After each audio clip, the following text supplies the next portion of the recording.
Blog Talk Radio. Welcome to Voices for Change 2.0, the only podcast that focuses on mental health while mixing in movies, music, books, sports, and pop culture. Here are your hosts, Rebecca and Joe Lombardo.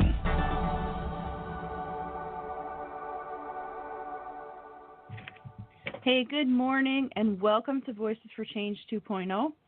Yeah, good morning. Thanks for joining us this morning. It is a cold Saturday morning in March, and we are happy to have you guys tuning in with us. And before we get any further, there's something I got to get out of the way. Okay.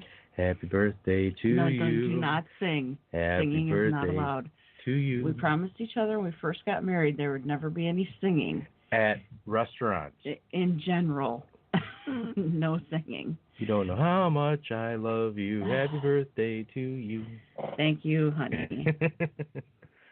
Well, no singing. You know, I didn't do what I was planning on doing. I already told you what you're getting for your birthday. Yeah, I am getting a wonderful gift of, we have tickets to see Live and Bush with Our Lady Peace opening for them, which is just so packed full of 90s goodness, I can hardly even tolerate it. That's my thing. That's her jam. Yeah, you know, you put a bunch of 90s bands together and you're making me really happy. So. Yeah. So we had the opportunity, and so I went for it and got her tickets, and we got really good tickets. So I'm real happy about that. Here's how much I love this woman. I'm not a fan of Bush, and we're going to see them. So get your mind out of the gutter. Wow, what were you thinking that? Oh my God, you're the one in the gutter. Good God, that's horrible. Well, what were you thinking? Nothing. I just laughed because you said you weren't a fan of Bush. This is just going way downhill, way fast. Oh my God, you're supposed to be nice to me on my birthday. I am nice to you. I'm nice to you every day.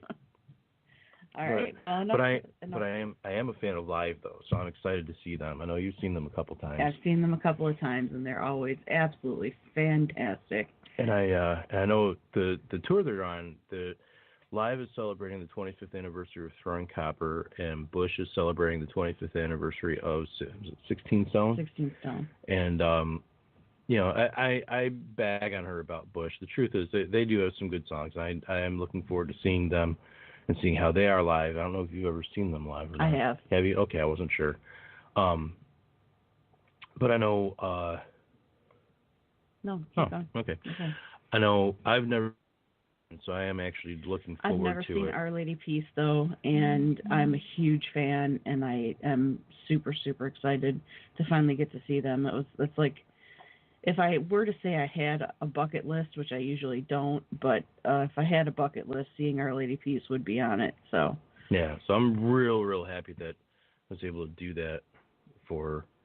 So that's the exciting thing is I've been trying to make that for her birthday instead of getting a bunch of trinkets and stuff when we got honestly a small house and not a lot of room. I'm trying to make it more about experiences. So one year we went to go and see Hall & Oates, which is another one of her all-time faves. And last year, what did we do last year for your birthday? I don't remember. I got you tickets to something. I know that. I do not recall at this point, but we should move on.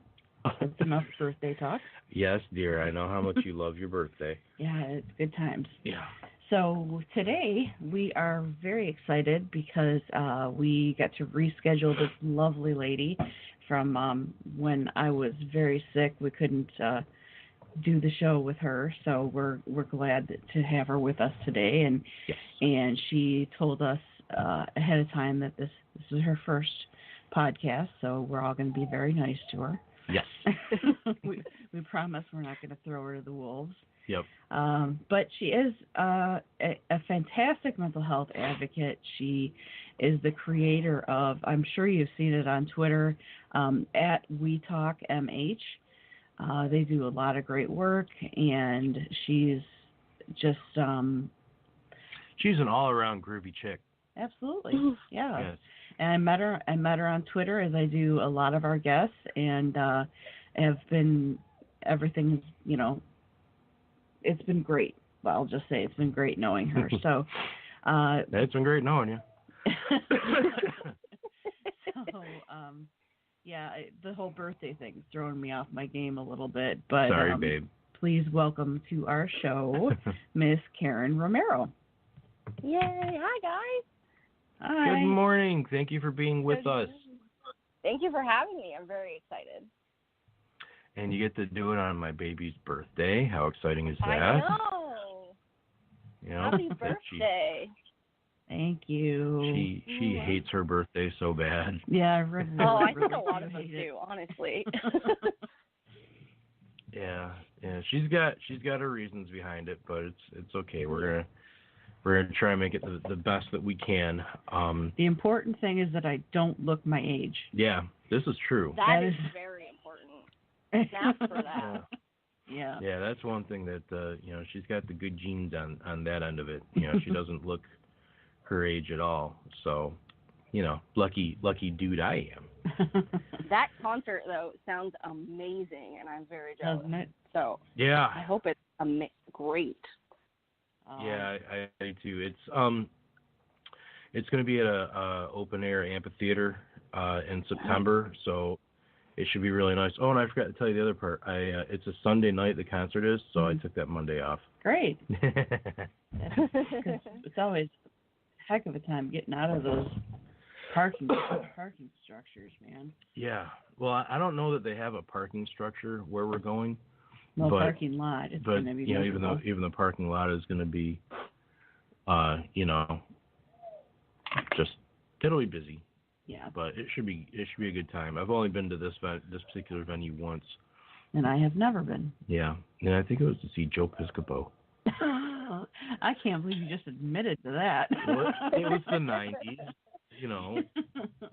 I can say that because it was the 90s. It was his post Saturday Night Live popularity phase when he was, big into lifting weights. Yeah. So, yeah, right. something. But, well, Carin, if you don't have any questions for us before we move forward, we're just going to jump right in and start grilling you. Jump on in. I'm good. Okay. Don't tell her you're going to grill her. You're going to scare the poor girl. No. I think by now she has gotten a feel for us and knows that we're not that bad. So. Where were you on the night of the 5th? I don't know. Not sure. All right. So our first question that we like to ask all of our guests, Carin, is where does your mental health journey begin? So I am a licensed independent clinical social worker. I live and I was born and raised in Maine, but I'm actually licensed in New Hampshire because we live right next door. And I work as a crisis clinician in an emergency room. So I always knew that I wanted to help people when I was thinking about school, and I originally wanted to be a child psychiatrist, but that was way too much school, so I nixed that. And it kind of stems from my aunt and a school social worker that I didn't personally meet with, but like friends of mine met with going throughout high school, and I saw kind of the impact that they were both making, and I just knew that was something that I could be very passionate about, and it fell into the realm of wanting to help people, but I didn't need to necessarily spend my entire adult life in college. So there's actually 3 of my aunts have some sort of mental health or counseling degree. So it's just kind of always been there. We're a very, empathetic family. Yeah. Okay. So you yourself don't actually have anything mental health related going on? Well, I don't want to say no. I don't have an actual diagnosis, and I have a YouTube channel that I haven't been super great about posting videos the last couple of weeks because I think my mental health has kind of declined a little bit because I've been so busy and I haven't been focusing on self-care a lot. But I do have, growing up, I have periods of anxiety that, are somewhat debilitating but not super debilitating. And I did suffer from postpartum depression after I had my daughter. And there's lots of, there's multiple people in my family who suffer from mental illness. So I think that, although not diagnosed, and I don't necessarily, condone self-diagnosing, but, I think everybody struggles with something at some point in their time, in their life. Right. Absolutely. Uh-oh. Sorry about that. Live radio, ladies and gentlemen. My husband just had to sneeze. So. And scare the hell out of the cat. Sorry about that. I couldn't stop that one. I tried, but okay. So it was less a thing of you having to personally deal with any internal demons, and more, you were brought up around, all the concepts of mental health and helping with mental illness and that type of thing, and that's really what drew you to the path that you're on. Yeah, absolutely. Mm-hmm. That's very cool. Yeah. It's a very altruistic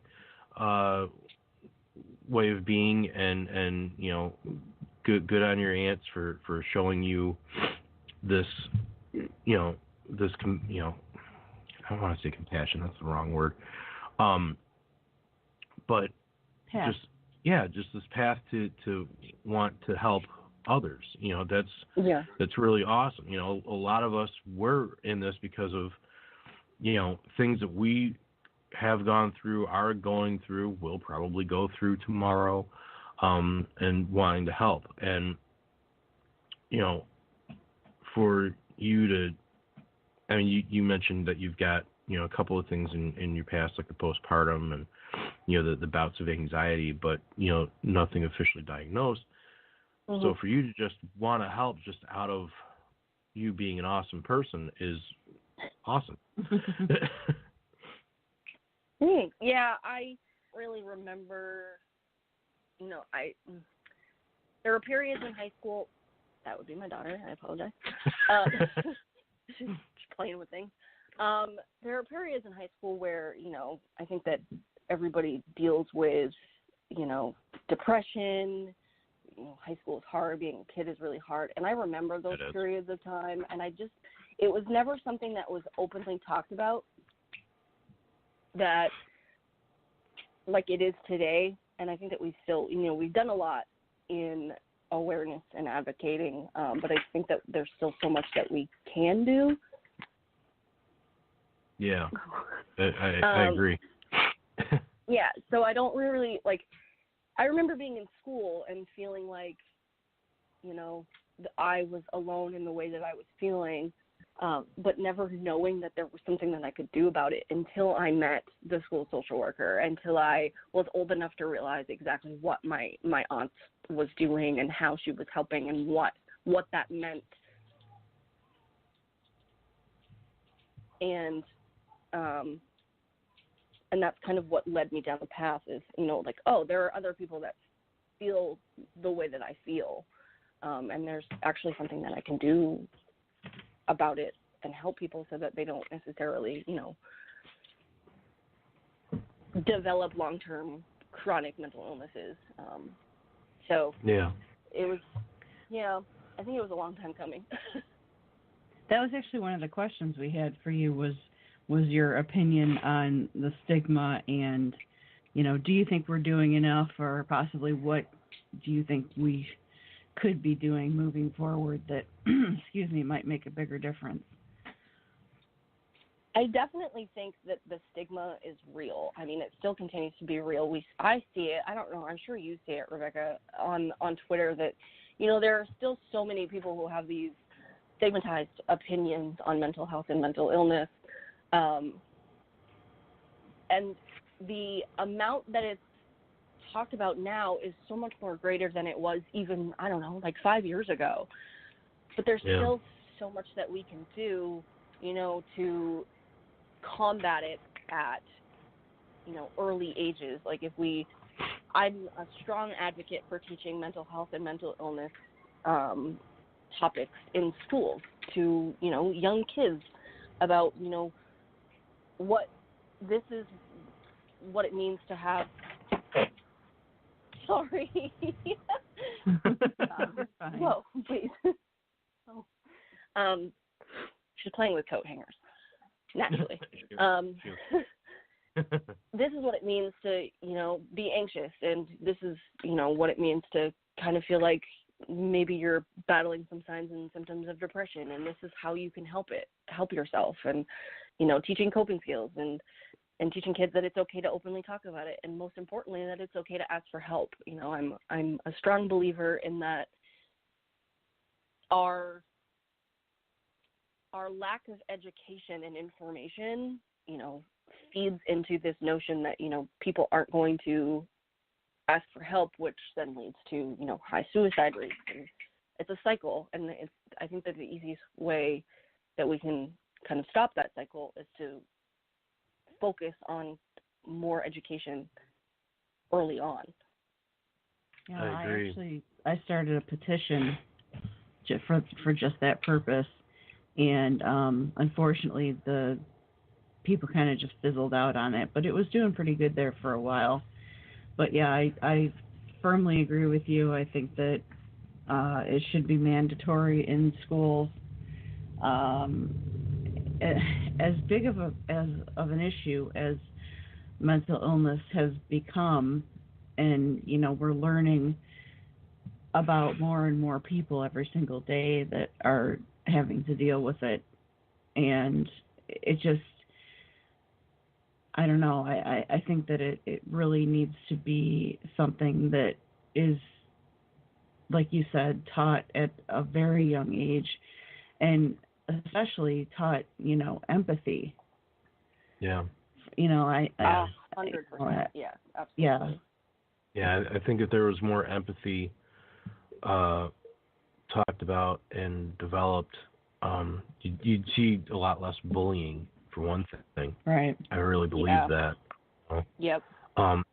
Being able to learn what it's like to be in another person's shoes and being supportive of them instead of making fun of them for those same said shoes, you know, or what have you. You know, it's and I think a lot of it too comes down to the parents. You know, you look at other causes and how they developed over the years, like racism, for example. Racism for a lot of years, you know, and it still goes on. We see it every day, but people are a lot more aware of it and discuss it more openly than they did even 30 years ago, you know, and there reached a point where a certain generation, it was going to be the hardest for them, you know. I think that for, you know, like our generation,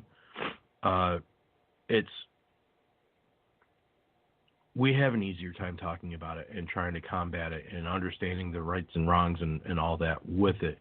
But for our parents and their parents, it was harder because it was a different time. And I think we're we're dealing with the same thing when talking about stigma and mental health and mental illness. You know, our people of our generation are going to have a harder time than our kids. I really think that, because when we were kids, it wasn't talked about. It wasn't, you know, unless you were brought up like you were, where you actually had your aunts talking about it and stuff. You know, most of us didn't deal with things like that. We very rarely saw it, you know. So or if we did, we didn't know what it was, or where it, because, you know, for me personally, I had a brother, you know, he just recently passed away, but he was mentally ill, and it took years of misdiagnoses to find out, to work through and find out what it was actually going on with him. And I think that was kind of a trend for several decades. Yeah. That people were given these labels that were completely inaccurate.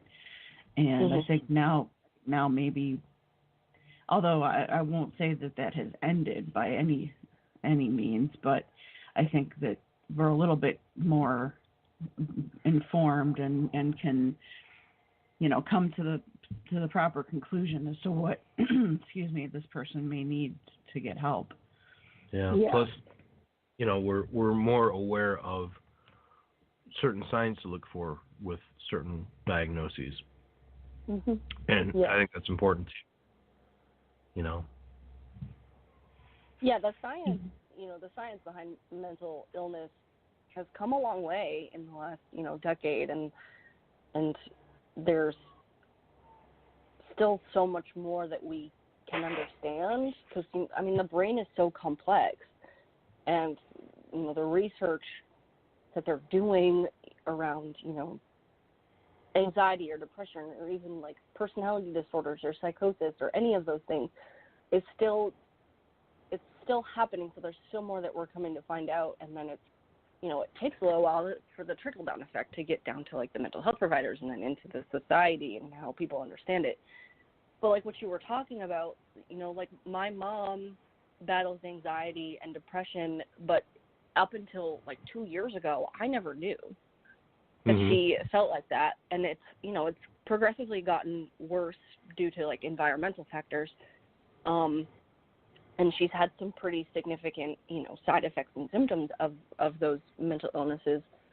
But she, I remember her telling me, I've always kind of felt like this, but I just never talked about it. So it's like, it's definitely a generational thing. And the more that we come to accept it and put the education that we're getting out there for other people, the more that we're going to combat the stigma.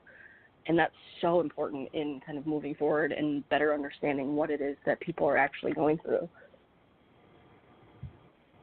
Absolutely. Agreed. Yeah. So we're going to get back to our questions because that's what we got. We digress. Tangent. So talk with us and see. Well, we've covered that one. We don't need to really cover that one. Well, I think she kind of answered that. All right, go do what you want to do, babe. All right, go for it. I'm gonna ask you this question, but I think you already kind of answered it. So okay. I'm just getting it out of the way. What made you decide to become an advocate? Go online and tell your story and help others and things like that. Well, you didn't say you were going to elaborate like that. That helps. Thank you. Mm-hmm. Yeah. So I started WeTalk Mental Health in July of 2018 as like a social media platform. We have a Twitter and an Instagram, and I have a Facebook page that kind of gets used, but not so much as Twitter. And I also started a YouTube channel, and I was blogging for a little bit. I was just trying to kind of figure out how I wanted to go about this, and I think that YouTube is kind of more of my niche. But I started it because for a couple of different reasons. I've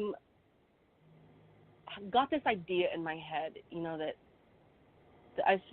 I felt like I gotten my master's degree. I was diving into the world of, crisis management and suicide prevention, like head first within my job. And just, got this urge to do more. And I kind of had like this business plan kind of pop up into my head too, which I'm still working on, but the premise behind it is making mental health services more easily acceptable and more affordable. And it's still a work in progress. I've got leaps and bounds to go, but I decided that after kind of coming up with this idea for this business plan that I kind of wanted to put myself out there as an advocate, because in order to get people behind this kind of new movement, I needed to kind of know what people were going through, what they wanted, what they liked, what they didn't like, and put information out there, and it just kind of bloomed and blossomed and became this thing that I'm extremely passionate about at this point. And then I got, opportunities like these where I get to come and talk about kind of what I would like to do and how I would like to move forward and see, what kind of happens. But it just kind of came from the idea of, just wanting to do more. Part of my ethical code as a social worker is advocacy. It's ingrained in what we're taught. It's ingrained in who I am as a person, like to the bone, for wanting to do more and making it so that people have access to things that they need in order to combat their mental illnesses and manage them and live with them. And, there are so many barriers to getting to, a baseline way of life for somebody who's living with mental illness, that I wanted to do more to help make it easier. And this was one way, getting online and kind of being an advocate was one way on top of the other ways that I would like to do so.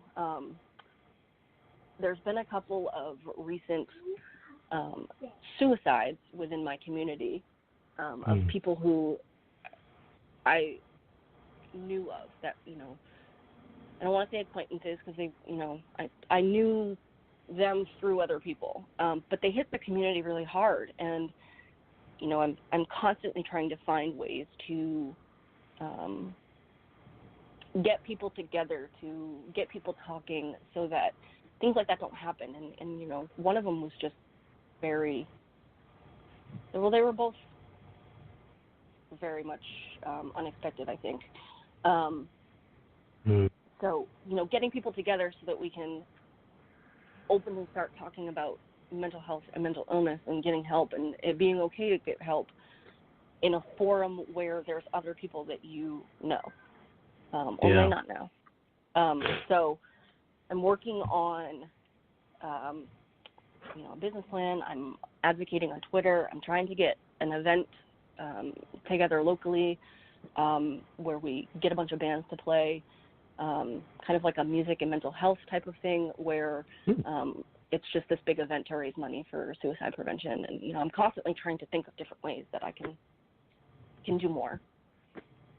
That's awesome. Yeah, and let us say right now that if you do end up getting all of that together and it comes to fruition, we're more than happy to have you come back on the show and talk about it and try to get more, attention drawn to it. Yeah, absolutely. That would be awesome. I really appreciate that. Yeah, so just keep me posted on how you're doing with that. Absolutely. Well, we've got to take a quick break, so we will catch you on the other side of Brandon Carmody, Voices.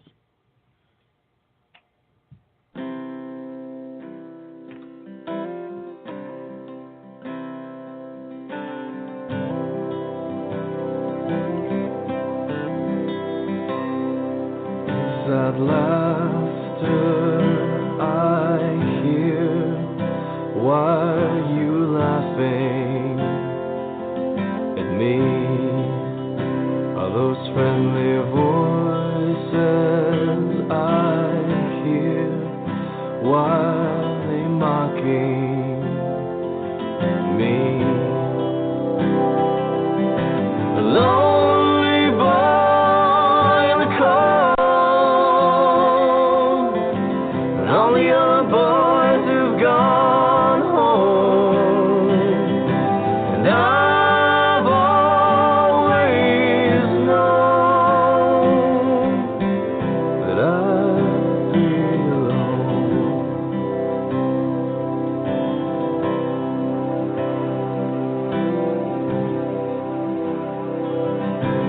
Laughter in my ears, it all begins to grow. You can have my million pieces of nothing buried in this hole.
Daddy left home, leaving me alone. Well, I just don't give a damn.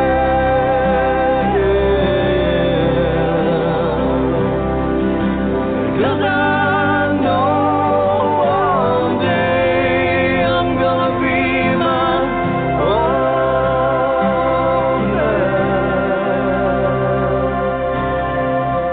Come listen to the voices again.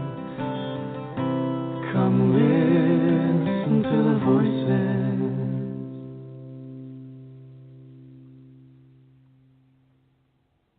Hey, welcome back to Voices for Change 2.0, where you are indeed listening to the voices.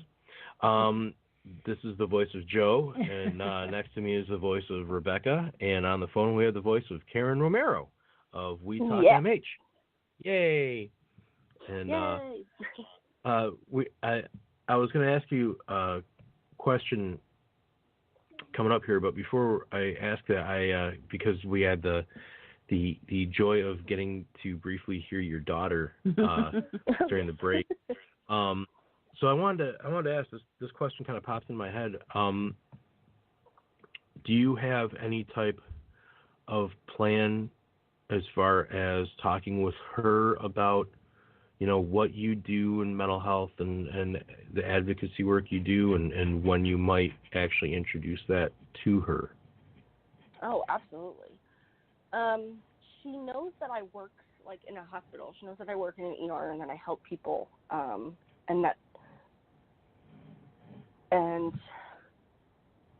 is kind of, I think, all that kind of really matters to her at this point. But in terms of like her emotions, she's very expressive and has, we're still learning how to manage them, and that's always going to be a continued process. Right. So I'm constantly trying to make sure that she knows that it's important to talk about how she's feeling and use her words as best she can. Because she's 4, they're going to be 4, so yeah. At the age appropriate level of talking about how she's feeling and kind of what that means, and when she's having a hard time with something, really trying to walk her through it, and so that she is more apt as she grows older, to come to me or her dad or anybody and to tell somebody, I'm kind of having a really hard time, I might need help. It's super important to me and my husband, and I disagree on a lot of different things, but we are on the same page with that in terms of, if she ever needs help, we are going to get her whatever she needs, and that mental health and mental illness is very important, to talk about and learn about. So I will 100%, foster that. We actually have guardianship of my husband's 17-year-old brother, and it's the same thing with him. He's at an age where we can have more complex conversations. So, I'm constantly telling him, if you need anything, talk to me. We can find you somebody to talk to if you're having a hard time with anything. So with her being so young, it's easier to kind of foster that type of awareness. But it's definitely something that I'm very, passionate about, and will continue to do so as best I can. Cool. That's very cool.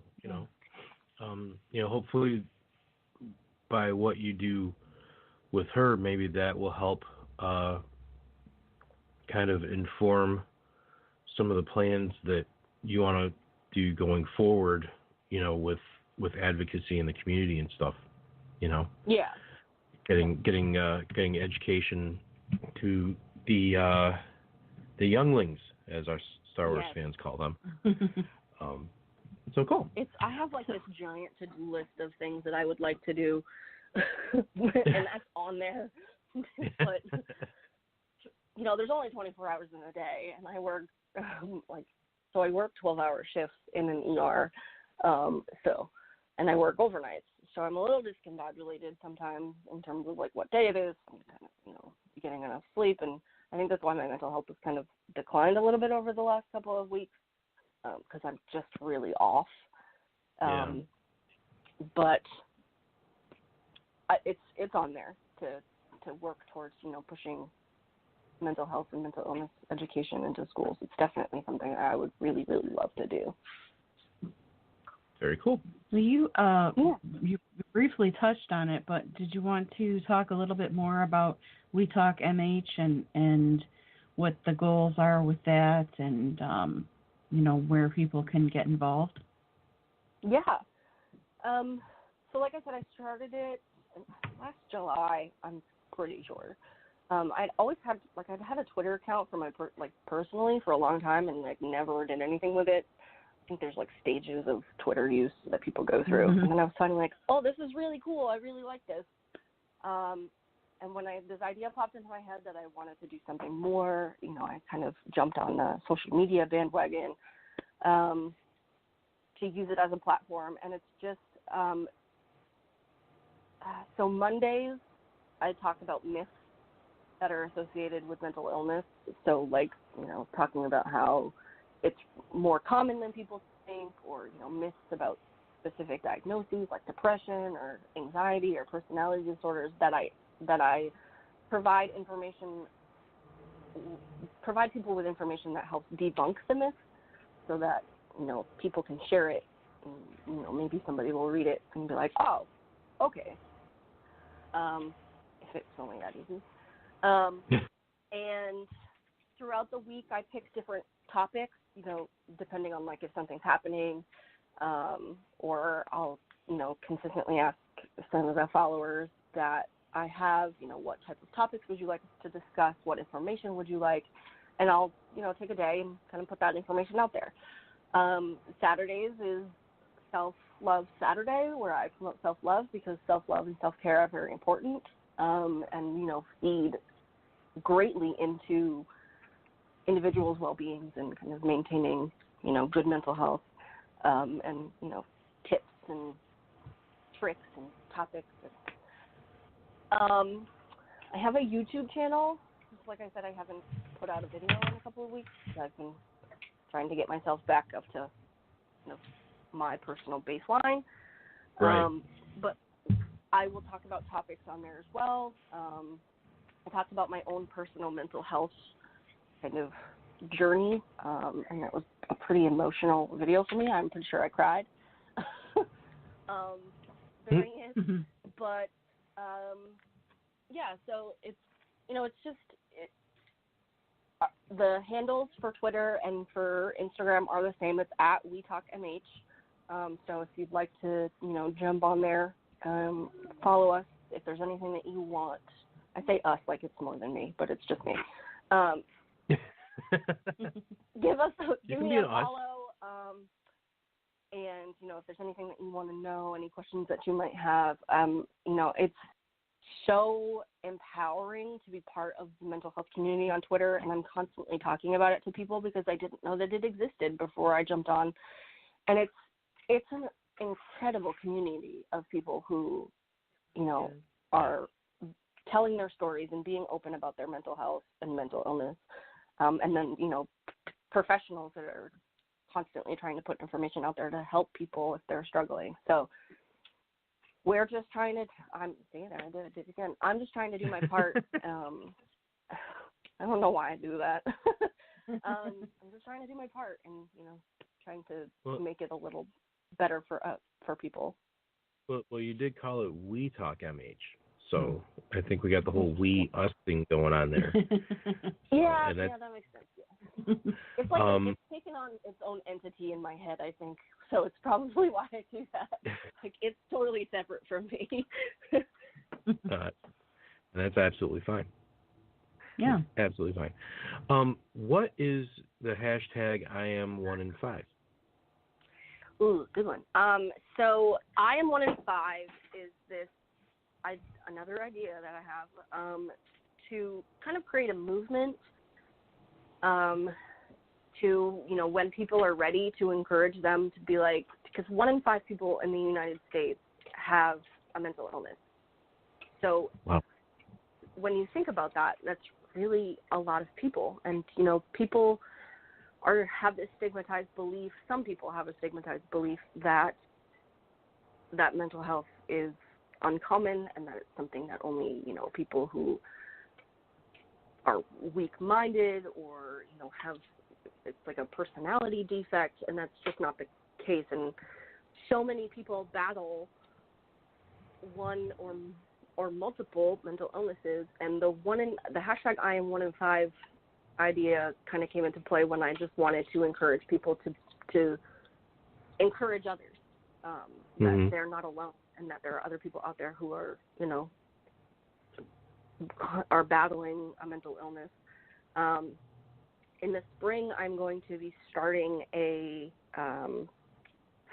photography kind of project where I have a number of individuals who are willing to participate locally to where I am. I'm in Maine, who are willing to kind of step out of their comfort zone a little bit and let me photograph them because they, battle a mental illness, and to put it out there so that, there's no specific face of depression or anxiety or personality disorders. That's somebody who you don't have to look a certain way, and you can be a person who functions totally normally in society and still battle a mental illness. So the I am 1 in 5 movement is kind of about that. It's kind of, letting people know that they're not alone and putting a face to that idea that there are other people out there and that they don't have to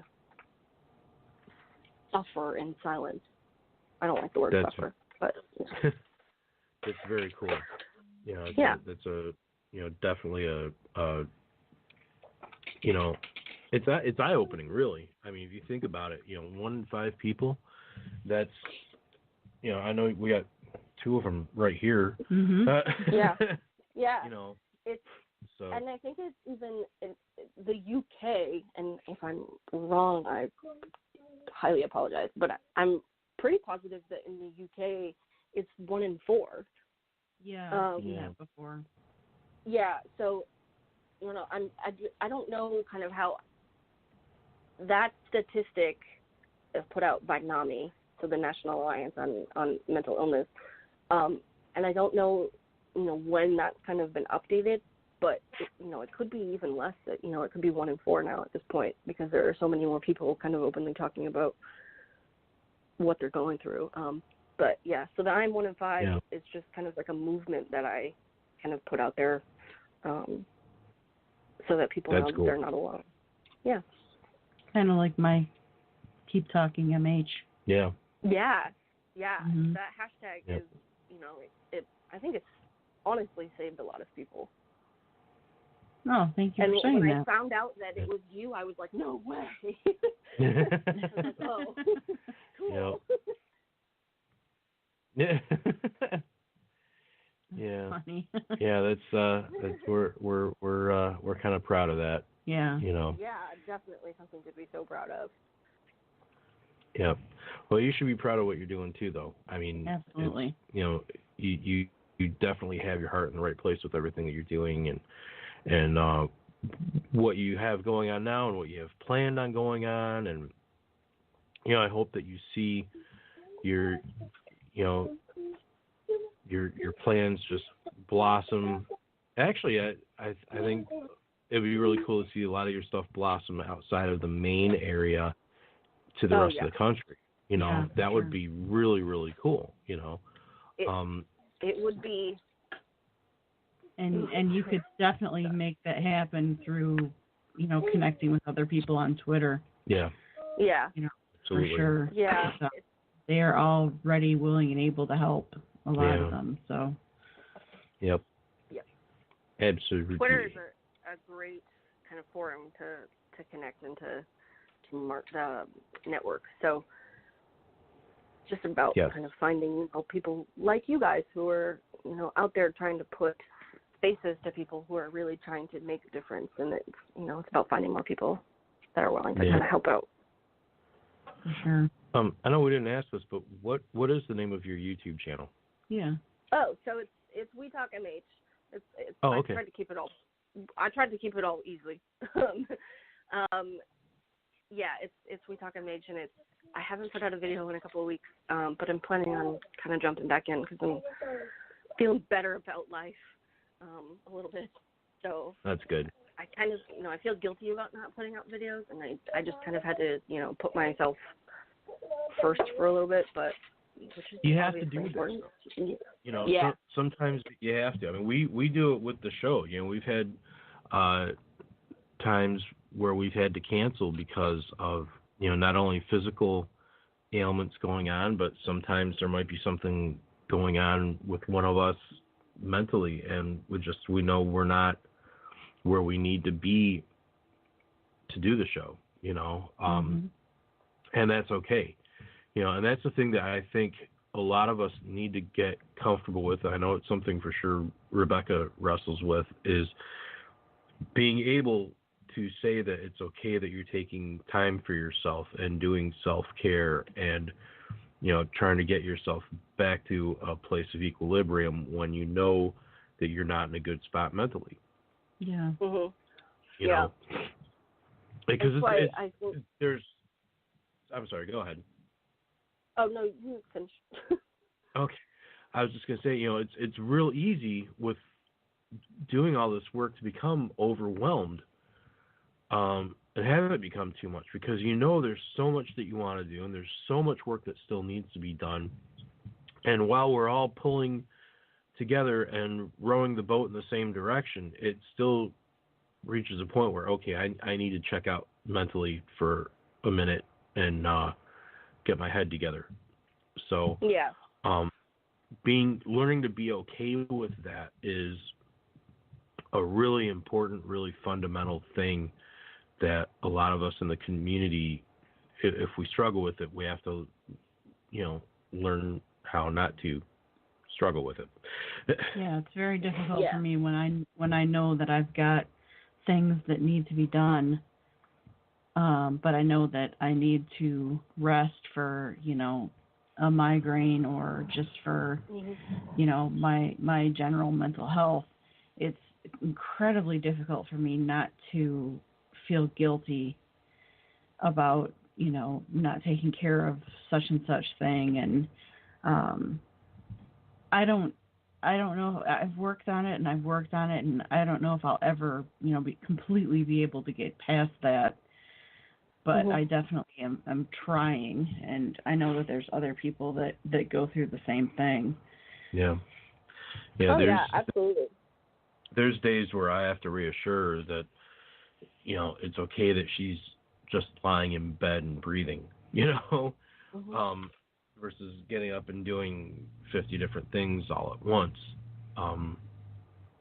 It takes that reassurance, that some of us were brought up that if we're laying around doing nothing, we're lazy and we're this and we're that. Mm-hmm. And that's just not the case. Yeah. I mean, while I personally will admit there's something to be said for being lazy, I'm the poster boy for laziness. It's still, when it's a beneficial thing for your mental health, that's not being lazy. That's being kind to yourself. Right. Yeah. Just out of curiosity, Carin, what do you do to practice self-care? Ooh, good. So it's been ingrained in me, because I was brought up similar, that if you're just kind of sitting around, you're lazy. Like I always felt like there was something that I needed to be doing, and I still, like you guys, battle with that sometimes. But it was ingrained in me through undergrad and grad school, through going, for schooling to be a social worker, that self-care is so important, to help prevent burnout, to help prevent all of these things. So I learned, early on in college that there were things that worked for me. So, like, running is definitely one that helps me the most, I think, even though I hate it. But, like, afterwards, I'm like, oh, God, I feel so much better. And it's also something that's important for me because, I'm a member of the Maine Air National Guard, and I have been for, like, almost 11 years at this point, so I have to pass a PT test. So I have to, like, use it as two different forms. But Wow. spending time, with my friends, taking, family vacations is another one, when we can afford them, of course. I like reading a lot. I'm a total young adult book nerd. So I read like crazy, and it helps me to kind of escape kind of reality for a little while, and I think that can be really kind of refreshing. I also like eating. Eating is a good. I'm a fan. I'm a fan of eating. I will not turn down a bar of chocolate, which is also why the running is important. Yeah, I actually had a conversation with a friend of mine. I had help on my route yesterday. I work for a uniform company, and usually I'm by myself on the road. But yesterday I had help, and he's a bit of a health nut. Vegetarian and, working out, moving and stuff. And he's this kid in his mid-20s, and we're talking about running, and, he's like, it's important to keep moving. I'm like, yeah, at this point, man, unless I'm being chased by a bear, I'm not running anywhere. It's just, that's my feeling on it. I applaud people that can, but I can't. I can't do it. I'll walk. Yeah. I'll walk like an MFer, but when it comes to running, no, there better be a grizzly behind me. Yeah. So. Once I get into a rhythm of it and I get into a routine, I'm good to go. But getting back into that routine, because Maine has brutal winters, and it's just starting to kind of get nicer. So, and I'm picky. I don't like going to the gym to run. I don't like treadmills. I bought a treadmill. I never used it. I just sold it. So I would just much rather run outside. So once I get back into it, I'll be good to go. But right now, getting back into it is like pulling teeth. So yeah, probably the only way I would run is if there was a grizzly behind me too. Incidentally, if you get a chance, because this is a trip, look up on YouTube. There's this video of this girl snowboarding, and she's using a selfie stick while she snowboards, and you can see behind her, and there's a grizzly bear chasing her, and she has no idea. Yeah, you're like, whoa! That's also another form of self-care for me, is snowboarding, and I'm sad that the season's ending, because it's starting to get nicer out. But there's no way that I would ever snowboard with a selfie stick. We're not there. We're not at that level. But with a grizzly behind me, I'd probably make it down the mountain quicker than I've ever done in my life. Yeah, and like I said, she has no idea. It's bizarre. So I'll definitely have to look that up. We live in Michigan, and we've got some very brutal winters too. This last one has not been fun, and we went through a day last week that was 60 degrees, and then after that, it's been 20 and 30, maybe 40 if we're lucky. So. Oh, it sounds just like me. Just like me. Pretty much. Yeah. So the winter can play such a really big, role in people's mental health too. So it's. Oh yeah. I'm excited for it to start getting nicer, because I think that seasonal kind of depression has taken a toll on a lot of people. So I'm glad that it's starting to get nicer. Yeah. Yeah. So what's next for you and WeTalkMH? Ooh. Long term, I don't. I'm gonna keep going on the path I'm going. The business plan that I have is pretty much done. Now it's just about to make kind of treatment a lot easier for people and hopefully more affordable. It's a really big dream and a really big goal, but I think that if I can achieve it, then it'll hopefully make a huge difference. And that's kind of really all I want. But the business plan part of it is done, and now I'm just trying to, network and set up meetings and trying to get, funding and investors and all that fun stuff. But I'm going to keep, putting information out there, going to keep advocating, going to keep doing what I'm doing and hopefully try and check off some of these big goals I have while trying to kind of maintain, a work life and a social life, and just taking it one day at a time is really all I can do. But hopefully we'll get somewhere soon. Sweet. Yeah. It sounds like you're well on your way. Yeah, for sure. Yeah. And again, I know you've mentioned your social media information, but let me run through that one more time, and then if you have a website as well that people can reach out to. Yeah. So the Twitter handle and the Instagram handle are the same. So it's at WeTalkMH. My personal Instagram and Twitter handles are at I'm Carin Romero. We have a Facebook page, which is, facebook.com/WeTalkMH. And then I have a YouTube channel, which is WeTalkMH. And I have an email. I don't have a website yet because I am not very technologically advanced in terms of developing that. But hopefully going to be getting one up and running soon. But I do have an email address, which is wetalkmh@gmail.com, which people can email me at any point in time, ask questions if they have any, requests for YouTube videos that they would like to see me, answer specific questions on the channel and do a video about them. That's something that I'm more than happy to do. I think that's it. I think I got it all. And I just double-checked, and I am subscribed to your channel, so. Yay. Oh, cool. Thank you. Well, we got to about wrap things up here, which sucks because we've been enjoying talking to you, Carin. But, thank you so much for being with us today, and stay on the line. We're going to end the show with the song For You from Brandon Stansel. Have a great weekend, everybody, and happy birthday to my baby.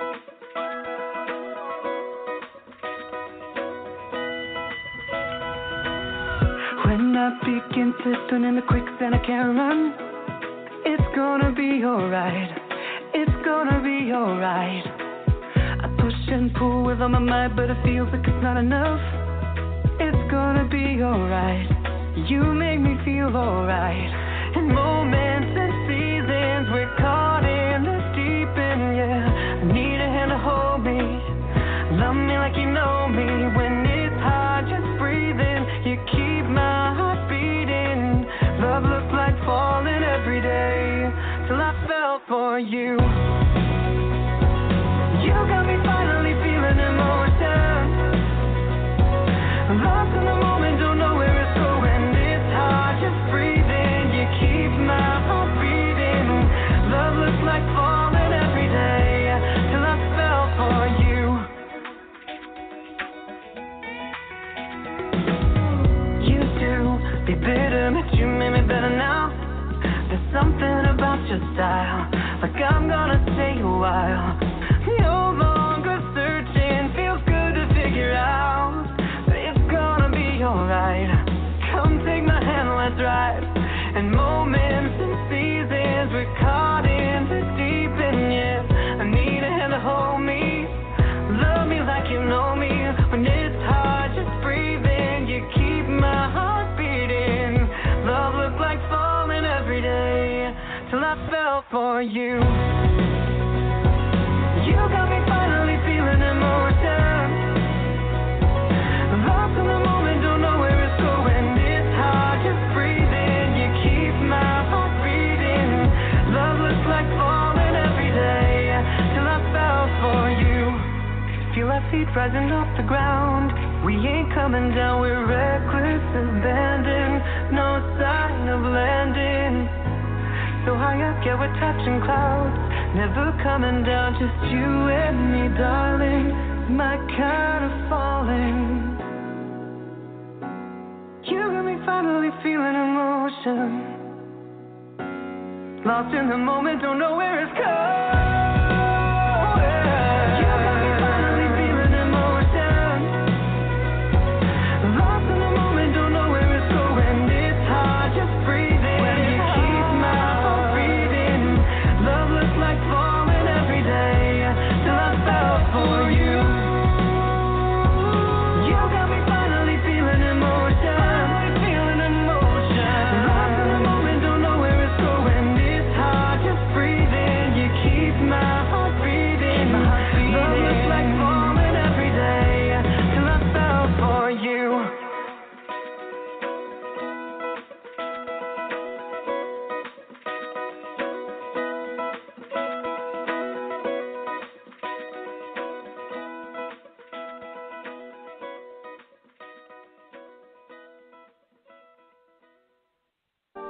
Join us next week as Rebecca and Joe continue to battle the stigma of mental illness. Follow us on Twitter at Voices for Change RJ and on Facebook at Voices for Change 2.0.